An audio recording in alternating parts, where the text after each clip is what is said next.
عزیز بچوں، السلام علیکم ورحمۃ اللہ وبرکاتہ۔ الحمدللہ رب العالمین والعاقبۃ للمتقین والصلاة والسلام علی سید المرسلین وعلی آلہ واصحابہ اجمعین، اما بعد فاعوذ باللہ من الشیطان الرجیم ببرکتہ بسم اللہ الرحمن الرحیم۔ ولا تقولوا لمن يقتل في سبيل الله اموات بل احیاء ولكن لا تشعرون۔ صدق اللہ مولانا العظیم وبلغنا على رسوله النبي الامین المتین المبین الکریم، ونحن على ذلك لمن الشاهدين والشاكرين والذاكرين والحمد لله رب العالمين۔ آئیے حضرات، ہم آپ سے مل کر آقا نامدار مدینے کے تاجدار، دونوں عالم کے مالک و مختار، ہم غریبوں کے غمگسار جانی جناب احمد مجتبی محمد مصطفیٰ صلی اللہ تعالیٰ علیہ وسلم کی بارگاہ گوہربار میں جھوم جھوم کر درود پاک نذرانہ پیش کرے پر یہ باواز اللہم صلی علی سیدنا مولانا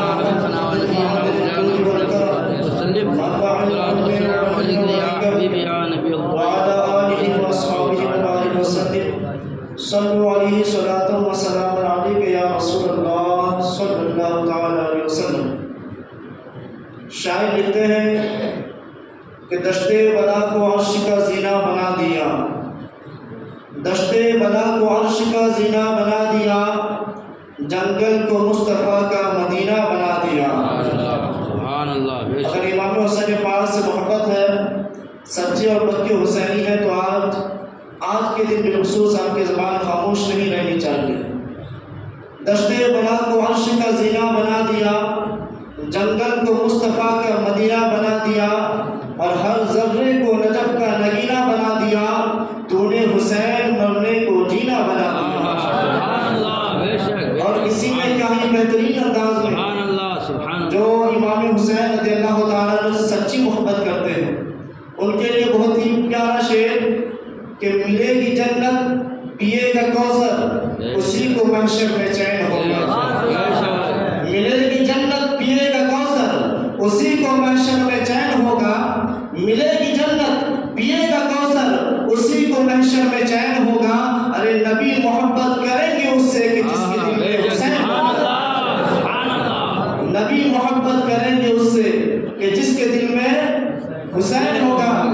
اور کسی شاعر نے کیا ہی بہترین انداز میں کیا لکھا ہے، ذرا سنیے گا اور ملاحظہ کیجیے گا کہ خودی نے دل سے یہ کہا بتا کہ کیا حسین ہے، خودی نے دل سے یہ کہا بتا کہ کیا حسین ہے، دھڑک دھڑک کے بول اٹھا صدا صدا حسین ہے۔ اور شان اہل بیت دیکھ سبھی کے سب مثال ہے، شان اہل بیت دیکھ سبھی کے سب مثال ہے، کوئی نہیں حسین سا حسین بس حسین ہے۔ اور عمر سے چل عمیر تک بشر سے چل بشیر تک، عمر سے چل عمیر تک بشر سے چل بشیر تک، بڑے بڑے یہ کہہ گئے بہت بڑا حسین ہے، بڑے بڑے یہ کہہ گئے بہت بڑا حسین ہے۔ اور عجب لڑی ہے جنگ بھی حسین نے یزید سے، عجب لڑی ہے جنگ بھی حسین نے یزید سے، وہ اس سے بڑھ کے جیت کیا یزید تھا حسین ہے، وہ اس سے بڑھ کے جیت کیا یزید تھا حسین ہے۔ عزیزان ملت اسلامیہ، آج محرم الحرام کی 10ویں تاریخ یعنی یوم عاشورہ کا دن ہے۔ حضرات، اللہ تبارک و تعالیٰ کے نزدیک آج کے دن کی فضیلت کیا ہے، اس کا مقام و مرتبہ کیا ہے، آج ہم مسلمان ہو کر بھی اس کی فضیلت سے ناواقف ہیں۔ آج ہم اپنے آپ کو مسلمان کہتے ہیں، لیکن آج ہمیں یہ نہیں پتا کہ یوم عاشورہ کے دن کی فضیلت کیا ہے، اس کا مقام و مرتبہ کیا ہے، اللہ تبارک و تعالیٰ کے نزدیک اس کی کیا اہمیت ہے، اس دن کی یوم عاشورہ کے دن کی کیا اہمیت ہے۔ آئیے میں آپ کو بتاتا چلوں کہ اللہ تبارک و تعالیٰ نے حضرت آدم علیہ السلام کی توبہ قبول فرمائی تو وہ محرم کی 10ویں تاریخ تھی۔ حضرت نوح علیہ السلام مچھلی کے پیٹ سے 40 دن کے بعد باہر آئے کے دن باہر آئے تھے۔ اللہ اکبر، حضرت ابراہیم علیہ الصلوۃ والتسلیم پیدا ہوئے تو وہ بھی محرم کی 10ویں تاریخ تھی۔ اللہ اکبر، حضرت ابراہیم پر جب نمرود کی جلائی ہوئی آگ گلے گلزار کیا گیا تو وہ بھی محرم کی 10ویں تاریخ تھی۔ حضرت موسیٰ علیہ الصلوۃ والتسلیم اور آپ کے قوم کو اللہ نے فرعون سے نجات عطا فرمائی اور فرعون کو دریائے نیل میں غرق کیا، وہ بھی محرم کی 10ویں تاریخ تھی۔ اللہ اکبر، حضرت عیسیٰ علیہ السلام پیدا ہوئے وہ بھی محرم کی 10ویں تاریخ تھی۔ حضرت امام حسین رضی اللہ تعالیٰ عنہ کو شہید کیا گیا وہ بھی محرم کی 10ویں تاریخ تھی، اور حضرات آسمان سے جو پہلی بارش نازل ہوئی وہ بھی محرم کی 10ویں تاریخ تھی۔ قیامت قائم ہوگی تو وہ بھی محرم کی 10ویں تاریخ کو قائم ہوگی۔ تو اب ذرا غور کریں کہ اتنے واقعات جو اس تاریخ میں ہوئی یہ کوئی عام بات نہیں، بلکہ اللہ تبارک و تعالیٰ کے نزدیک آج کے دن کی بے شمار فضیلت اور عظمت والا دن ہے۔ اللہ اکبر، حضرت موسیٰ علیہ السلام سے اللہ نے ارشاد فرمایا کہ اے موسیٰ اپنے قوم کو 10ویں محرم کے دن میری بارگاہ میں توبہ کرنے کے لیے کہو۔ 10ویں محرم کو آپ اپنے قوم کو یہ کہو کہ وہ میری بارگاہ میں توبہ کرے، استغفار کرے، میری طرف رجوع کرے۔ جو بندہ 10ویں محرم کو میری بارگاہ میں سچی توبہ کرے گا تو اللہ تبارک و تعالیٰ عاشورے کے دن کی برکت سے اللہ تعالیٰ اس کی توبہ کو قبول فرما لے گا، اس کے گناہوں کو معاف فرما دے گا۔ تو یہ محرم الحرام کی 10ویں تاریخ ہے، لیکن آج ہم جو اس دن کی اہمیت کو جانتے ہیں وہ اس لیے کہ آج امام حسین رضی اللہ تعالیٰ عنہ نے کربلا کے میدان میں اپنے نانا کے دین کی خاطر، دین اسلام کی سربلندی کی خاطر اپنے خاندان والوں کو قربان کر دیا، اپنے گھر کو قربان کر دیا، یہاں تک کہ حسین نے اپنی جان کو قربان کر کے امام حسین نے اپنے نانا کے دین کو بچا لیا، دین اسلام کو بچا لیا۔ عزیزان ملت اسلامیہ، ابھی ہم جس دور سے گزر رہے ہیں یہ دور بڑا ہی خطرناک دور ہے، بڑا ہی پرفتن دور ہے۔ ابھی ایک لکھنؤ میں ایک عالم دین ہے جو اپنے آپ کو مفتی کہتا ہے، وہ لکھتا ہے کہ حضرت امام حسین کو کربلا کے میدان میں نہیں جانا چاہیے تھا، مدینے میں رہ کر یزید کی بیعت کر لینی چاہیے تھی، یا مکے میں جا کر یزید کی بیعت کر لینی چاہیے تھی۔ حضرات اس جاہل کو کیا معلوم کہ وہی ہوتا ہے جو منظور خدا ہوتا ہے، بندہ لاش چاہے کیا ہوتا ہے وہی ہوتا ہے جو منظور خدا ہوتا ہے۔ عزیزان ملت اسلامیہ، حضرت امام حسین جب پیدا ہوئے بچپنے کے عالم میں، اللہ اکبر، حضرت امام حسین میرے نبی کی گودی میں تشریف فرما تھے، حضور نبی کریم صلی اللہ علیہ وسلم تشریف فرما تھے، اور پاس میں ام الفضل رضی اللہ تعالیٰ عنہ وہ بھی بیٹھی ہوئی تھی۔ تو میرے نبی کریم صلی اللہ علیہ وسلم کی طرف جب ام الفضل نے دیکھا تو کیا دیکھا کہ میرے آنکھوں سے آنسو بہ رہے ہیں، میرے آقا کی آنکھوں سے آنسو کا سیلاب جاری ہے، میرے آقا رو رہے ہیں۔ تو ام الفضل نے عرض کی یا رسول اللہ، یا حبیب اللہ، آپ رو کیوں رہے ہیں، رونے کی وجہ کیا ہے؟ تو میرے نبی نے ارشاد فرمایا اے ام الفضل، ابھی میرے پاس حضرت جبریل امین حاضر ہوئے تھے اور انہوں نے مجھے یہ خبر دی، یہ بتایا کہ یا رسول اللہ، آپ کی امت آپ کی اس نواز حسین کو کربلا کے میدان میں قربان کر دیں گے، شہید کر دیا جائے گا۔ اللہ اکبر، اور حضرت جبریل امین نے مجھے کربلا کی مٹی لا کر کے دی ہے۔ میرے نبی نے مٹی کو سونگا اور ارشاد فرمایا کہ اس مٹی سے کربلا کی بو آ رہی ہے۔ پھر میرے نبی نے اس مٹی کو حضرت ام سلمہ کے حوالے کیا، ام سلمہ سے فرمایا کہ اے ام سلمہ، جس دن یہ مٹی خون میں تبدیل ہو جائے گی تو سمجھ جانا میرے امام حسین کو شہید کر دیا گیا ہے، میرے نواسے کو شہید کر دیا گیا ہے۔ اللہ اکبر، تاریخ گواہ ہے، کتابوں میں موجود ہے کہ جب کربلا کے میدان میں حضرت امام حسین پاک رضی اللہ تعالیٰ عنہ کو شہید کیا گیا، اسی دن مکہ مکرمہ میں یا مدینہ منورہ میں ام سلمہ رضی اللہ تعالیٰ عنہ نے وہ جو مٹی رکھا تھا شیشی میں، وہ مٹی خون میں تبدیل ہو چکا تھا۔ اللہ اکبر۔ تو عزیزان ملت اسلامیہ، گویا کہ حضرت امام حسین رضی اللہ تعالیٰ عنہ کی شہادت کی خبر پہلے ہی مل چکی تھی، پہلی اللہ کی جانب سے یہ خبر حضور کو بتا دیا گیا تھا کہ آپ کے نواسے، آپ کے اس لاڈلے بیٹے کو کربلا کے میدان میں آپ کی امت قربان کر دے گی۔ عزیزان ملت اسلامیہ، آپ حضرات نے کربلا کے واقعے پر سینکڑوں نے ہزاروں تقاریر سن چکے ہیں۔ آج سے 1400 سال پہلے سے کربلا کا واقعہ بیان کیا جا رہا ہے۔ اور انشاءاللہ قیامت تک بیان کیا جائے گا۔ امام حسین کی شان میں تقاریر ہوتی رہے گی، لیکن آج میں آپ کے سامنے ایک سوال اٹھاتا ہوں اور انشاءاللہ اس سوال کا جواب دینے کی کوشش کروں گا کہ کربلا کے میدان میں حضرت امام حسین رضی اللہ تعالیٰ عنہ اور آپ کے تمام جانثار کو شہید کیا گیا۔ جتنے بھی 72 شہیدان کربلا رضوان اللہ تعالیٰ علیہ مجمعین ہیں ان سبوں کو شہید کیا گیا، لیکن اس سوال یہ ہوتا ہے کہ کربلا کے میدان میں حضرت امام حسین کی شہادت کے بعد کوئی شہید نہ ہوا۔ توجہ کیجیے گا، کربلا کے میدان میں امام حسین کی شہادت کے بعد کوئی شہید نہیں کیا گیا، یہاں تک کہ وہ بھی شہید نہیں ہوا جو حضرت امام حسین کے سب سے چاہتے بیٹے تھے، سب سے لاڈلے بیٹے زین العابدین اللہ اکبر حضرت امام زین العابدین رضی اللہ تعالیٰ عنہ، ان کا مقام و مرتبہ کا نام یہ تھا، وہ جس منصب پر فائز تھے حضرت امام حسین کے بعد اہل بیت اطہار میں اور کربلا کے میدان میں حضرت امام زین العابدین کے مقابلے کا کوئی دوسرا نہ تھا۔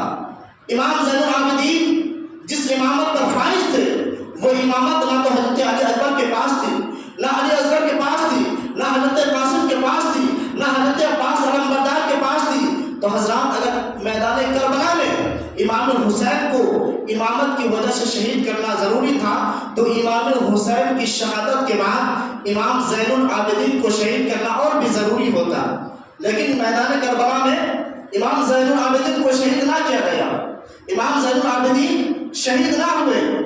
تو جب امام زین العابدین شہید نہ ہوئے، امام حسین کے بعد کوئی اور شہید نہ ہوا، تو اگر امام حسین کربلا کے میدان میں اور بھی پہلے شہید ہو جاتے اور بھی پہلے میدان کارزان میں پہنچ جاتے تو یہ تمام کے تمام جو جانثار صحابہ ہیں، جانثار اہل بیت ہیں، وہ تمام کے تمام بچ جاتے۔ اگر امام حسین پہلے ہی میدان کارزان میں چلے جاتے، جام شہادت نوش فرما لیتے، تو نہ حضرت حر کی شہادت ہوتی، نہ حضرت وہاب قلبی شہید ہوتے، نہ حضرت علی اکبر شہید ہوتے، نہ حضرت عباس علمبردار کے بازو کاٹے جاتے، نہ حضرت علی اصغر کے گلے پر تیر مارا جاتا۔ لیکن حضرات ان تمام لوگوں کو شہید کرنے کے بعد حضرت امام حسین سب سے آخر میں میدان میں گئے۔ آخر جانے میں تاخیر کیوں کی؟ سب سے آخر میں امام حسین کیوں گئے؟ پہلے چلے جاتے، یہ تمام کے تمام لوگ بچ جاتے، لیکن پہلے کیوں نہیں گئے؟ یہ سوال پیدا ہوتا کہ امام حسین کربلا میں سب سے آخر میں کیوں گئے، پہلے کیوں نہیں گئے؟ تو حضرات آئیے اس کا جواب سنیے۔ اصل میں آپ نے اہل بیت اطہار کی شان کو دیکھا ہی نہیں۔ اہل بیت اطہار کا کیا مقام و مرتبہ ہے، ان کی شان کا عالم کیا ہے؟ آئیے میں آپ کو 1450 سال پہلے پیچھے لے کر چلوں کہ جب میرے نبی کریم صلی اللہ علیہ وسلم مکہ مکرمہ میں پیدا ہوئے تو کفار مکہ حضور صلی اللہ علیہ وسلم کے بارے میں کہا کرتے تھے کہ محمد عربی صادق اور امین ہیں، سچے اور ایماندار ہیں، اللہ اکبر۔ لیکن جب یہ سلسلہ چلتا رہا، نبی کریم صلی اللہ علیہ وسلم نے 40 سال کی بعد اپنی نبوت کا اعلان کیا تو وہ کفار مکہ جو حضور کے بارے میں کہا کرتے تھے کہ محمد ابن عربی صادق اور امین ہیں، لیکن آج وہی کفار مکہ حضور کو جو ہے جھوٹا کہہ رہے ہیں، جادوگر کہہ رہے ہیں، یہاں تک کہ حضور پر پتھر برسائے جا رہے ہیں، حضور پر کیچڑ اچھالا جا رہا ہے۔ اللہ اکبر۔ اتنا ہی نہیں بلکہ وہ کفار مکہ دین اسلام کو مٹانے کے لیے میرے نبی کریم صلی اللہ علیہ وسلم کے گھر کو گھیر لیتے ہیں، قتل کرنے کے لیے میرے نبی کو، لیکن اللہ کا حکم ہوتا ہے اے محبوب آپ مکہ سے ہجرت کر کے مدینہ منورہ تشریف لے کر کے چلے جائیے۔ میرے نبی کریم صلی اللہ علیہ وسلم اپنے بستر اطہر سے اٹھتے ہیں، حضرت مولا علی کو سلاتے ہیں، حضرت ابوبکر صدیق کو لے کر مدینہ منورہ کی طرف روانہ ہو جاتے ہیں، مدینہ منورہ کی طرف ہجرت کر کے چلنے لگتے ہیں بڑی تیزی کے ساتھ۔ جب میرے نبی کریم مدینہ منورہ پہنچتے ہیں اور مدینہ منورہ پہنچنے کے بعد تقریباً 8 سال کے بعد پھر جب میرے نبی تمام صحابہ کے ساتھ مکہ مکرمہ میں حاضر ہوتے ہیں، مکہ مکرمہ میں داخل ہوتے ہیں تو فاتح مکہ بن کر داخل ہوتے ہیں، فاتح مکہ بن کر داخل ہوتے ہیں، کیونکہ جب میرے نبی مدینہ گئے تو وہ کفار مکہ حضور کو مکہ مسجد حرام میں داخل ہونے کے لیے نہیں دے رہے تھے، خانہ کعبہ کا طواف کرنے کے لیے نہیں دے رہے تھے، لہٰذا 8 سال کے بعد میرے نبی نے جب تمام صحابہ کرام کے ساتھ مکہ مکرمہ پر حملہ کیا اور وہاں پر مکہ مکرمہ میں فاتح بن کر میرے نبی جب مکہ میں نبی کے سامنے وہ تمام کے تمام لوگ موجود ہیں جو حضور کو پتھر مارا کرتے تھے، حضور کو گالیاں دیا کرتے تھے، حضور پر کیچڑ اچھالا کرتے تھے۔ عزیزان ملت اسلامیہ، قربان جائیے میرے نبی کریم صلی اللہ علیہ وسلم کی شان پر، میرے نبی کے سامنے وہ تمام لوگ حاضر ہیں جو حضور کو قتل کرنا چاہتے تھے۔ حضرات، آج ہمارا اور آپ کا مسئلہ یہ ہے کہ اگر کوئی ہمیں ایک گالی دے دے تو ہم اس کے بدلے میں 10 گالیاں دیتے ہیں، اگر کوئی ہمیں ایک تھپڑ مار دے تو ہم بدلے میں 10 تھپڑ لگا دیتے ہیں، موقع نہ ملے تو ہم بعد میں اس کا بدلہ وصول لیتے ہیں۔ لیکن قربان جائیے میرے نبی کی شان پر، میرے نبی کی عظمت پر، کل مکہ مکرمہ میں تمام قیدی موجود ہے، تمام مجرم موجود ہے، لیکن میرے نبی کریم صلی اللہ تعالی علیہ وسلم ان لوگوں کو قتل کرنے کے بجائے اپنی رحمت والی نظر ان لوگوں پر ڈالتے ہیں، کیونکہ اللہ نے اپنے محبوب کو رحمت للعالمین بنا کر بھیجا ہے۔ وما ارسلناک الا رحمۃ للعالمین، اے محبوب میں نے آپ کو سارے جہان کے لیے رحمت بنا کر بھیجا ہے۔ اللہ اکبر، یہی وہ محبوب رب العالمین ہے۔ مکہ میں ان لوگوں کو قتل کرنے کے بجائے، مارنے کے بجائے میرے نبی ارشاد فرماتے ہیں جاؤ تم سب آزاد ہو، جاؤ تم سب آزاد ہو۔ اللہ اکبر، میرے نبی کریم صلی اللہ تعالی علیہ وسلم چاہتے تو ان لوگوں کو وہاں پر قتل کر سکتے تھے، مار سکتے تھے، ان کی جان لے سکتے تھے، لیکن میرے نبی نہیں چاہتے کہ میری وجہ سے میرا کوئی امت جہنم میں جائے۔ جب نبی نہیں چاہتے تو کربلا کے میدان میں امام حسین کب چاہے گا کہ میری وجہ سے میرے نانا کا کوئی امتی جہنم میں جائے؟ اب حضرات آپ لوگ میدان کربلا میں آئیے، اس کا پس منظر اپنے سامنے رکھیے۔ اللہ اکبر، میدان کربلا میں 22,000 کا لشکر جوار موجود ہے۔ امام حسین کربلا کے میدان میں وہاں پر تقریر فرماتے ہیں، واعظ کرتے ہیں، بیان کرتے ہیں کہ اے یزیدیو میں نبی کا نواسا ہوں، نبی کا لاڈلا بیٹا ہوں، میں نبی کا پیارا بیٹا ہوں، مجھے قتل مت کرو، مجھے شہید مت کرو، اہل بیت اطہار پر ظلم نہ کرو۔ اللہ اکبر، میرے امام حسین رضی اللہ تعالیٰ عنہ ان یزیدیوں کو سمجھاتے ہیں، بتاتے ہیں کہ میری شان کیا ہے، اہل بیت اطہار کا مقام و مرتبہ کیا ہے، لیکن یزید کی جانب سے یہ سوال کیا جاتا ہے، یہ کہا جاتا ہے کہ اے حسین یا تو یزید کی بیعت قبول کر لو یا ہم سے جنگ کرنے کے لیے تیار ہو جاؤ۔ اور حضرات، امام حسین رضی اللہ تعالیٰ عنہ ان یزیدیوں کو سمجھاتے ہیں، بتاتے ہیں، لیکن جب یہ محسوس ہوا کہ یہ بے شرمی کی انتہا کو پہنچ چکے ہیں، اللہ اکبر، لیکن اس کے باوجود امام حسین رضی اللہ تعالیٰ عنہ انہیں یہ مہلت دیتے ہیں، یہ موقع دیتے ہیں کہ اے یزیدیوں، میرے خون سے تم اپنی تلوار کی پیاس نہ بجھاؤ، مجھے شہید کر کے تم اپنا ٹھکانہ جہنم نہ بناؤ، مجھے شہید کرنے کے بعد تمہارا ٹھکانہ جہنم ہی ہوگا، لیکن اگر اس کے باوجود تم اپنی تلوار کی پیاس کو بجھانا چاہتے ہو تو میں تمہیں حضرت حر دے رہا ہوں، میں تمہیں حضرت علی اکبر کا خون دے رہا ہوں، میں تمہیں حضرت علی اکبر کی جوانی دے رہا ہوں، میں تمہیں حضرت عباس علمبردار کے بازو دے رہا ہوں۔ ان لوگوں کو شہید کرنے کے بعد اگر تمہاری تلوار کی پیاس بجھ جائے، رک جائے، تو کل میدان محشر میں اپنے نانا جان سے کہہ کر تمہاری سفارش کروا سکتا ہوں، میں اپنے نانا جان سے کہہ کر تمہاری بخشش کروا سکتا ہوں، کیونکہ علی اکبر کا قاتل قاتل مومن ہے، علی اصغر کا قاتل قاتل مومن ہے، حضرت عباس کا قاتل قاتل مومن ہے، حضرت حر کا قاتل قاتل مومن ہے، حضرت وہاب قلبی کا قاتل قاتل مومن ہے۔ قاتل مومن شدید ترین گناہ کے باوجود اس کی مغفرت ہو سکتی ہے، ان کی بخشش ہو سکتی ہے، لیکن مجھ پر جلدی مت کرنا، مجھے شہید کرنے میں جلدی مت کرنا، میرا قاتل قاتل مومن نہیں، قتل دین بن جائے گا اور قتل دین کی مغفرت نہیں ہو سکتی۔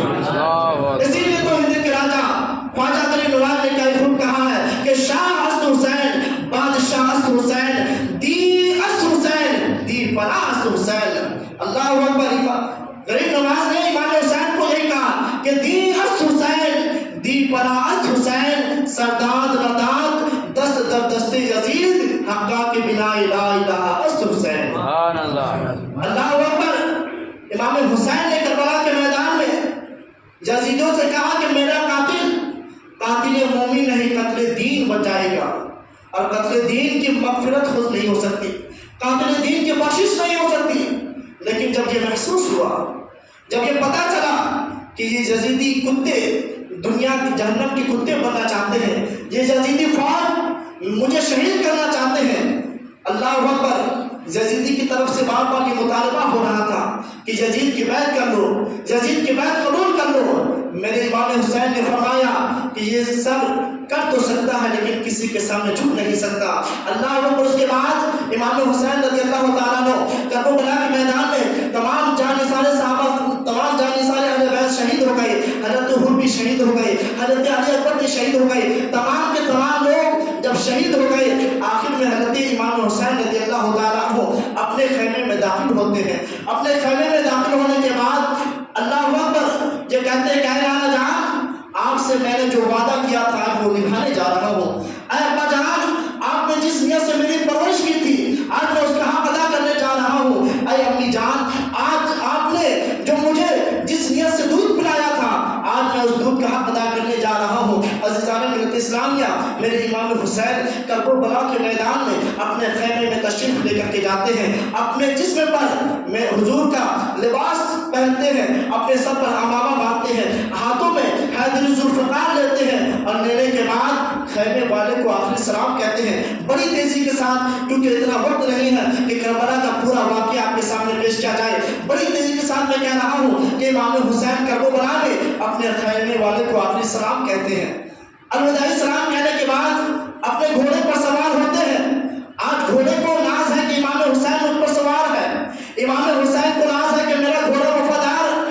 اللہ اکبر۔ امام حسین گھوڑے پہ سوار ہونے کے بعد اپنے گھوڑے کو ایک لگائی، میدان کارزار میں پہنچے۔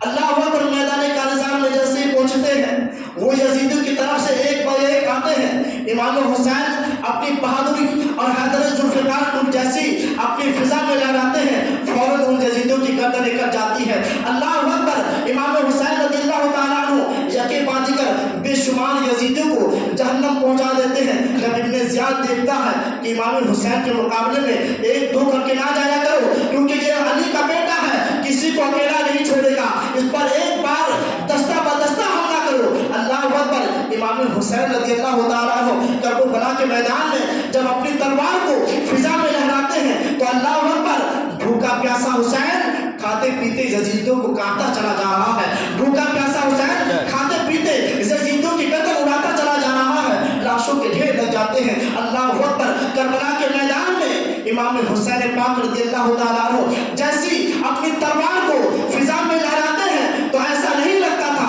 کہ امام حسین کے ہاتھوں میں تنہا تلوار ہے، بلکہ ایسا لگتا تھا کہ امام حسین کے ہاتھوں میں، امام حسین کی تلوار میں آسمان کی تمام بجلیاں سما گئی ہو۔ ذرا مدد کے بولو۔ ایسا لگتا تھا کربلا کے میدان میں جب امام حسین نے اپنی تلوار کو فضا میں لہرائی، ہوا میں لہرائی، تو ایسا لگتا تھا کہ آسمان کی تمام بجلیاں امام حسین کی تلوار میں آ کر سما گئی ہو۔ ایسا لگتا تھا کہ آسمان کے تمام ستارے حیدر ذوالفقار کی دھار بن گئی ہو۔ ایسا لگتا تھا کہ حضرت آدم علیہ الصلوۃ والتسلیم کے ہاتھ دعا کے لیے اٹھ گئے ہو۔ ایسا لگتا تھا کہ فرعون دریائے نیل میں غرق ہو رہا ہو۔ ایسا لگتا تھا کہ حضرت نوح علیہ السلام کی کشتی نجات کا دریا دیکھ رہے ہو۔ اللہ اکبر۔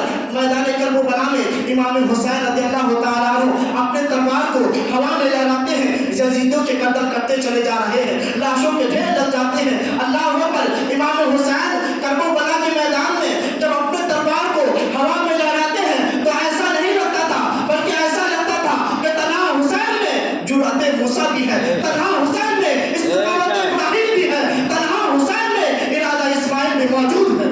اللہ اکبر۔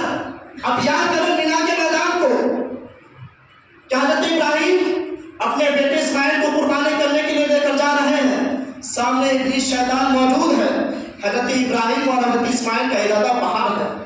آج یزیدی فوج سامنے ہے، حضرت امام حسین کا ارادہ پہاڑ ہے۔ بولے مدد کے سبحان اللہ۔ 5000 کا لشکر جنرال تنہا امام حسین جب اپنی تلوار کو امام ہوا میں لہراتے ہیں تو یزیدوں کے قتل کرتے چلے جا رہے ہیں۔ یزیدی جو گورنر ہوتا ہے ابن سعد شبر پریشان ہونے لگا کہ حضرت امام حسین کی تلوار کو روکا کیسے جائے، کیونکہ یزیدی نقطۂ نظر سے اس تلوار کو رکنا ضروری تھا۔ امام حسین ان یزیدیوں کا ایسے کاٹ رہے تھے جیسے کوئی گاجر اور مولی کاٹ رہا ہو، لاشوں کے ڈھیر لگ جاتے ہیں۔ امام حسین اپنی تلوار کا رخ جس طرف کرتے ہیں لاشوں کے ڈھیر لگتے جا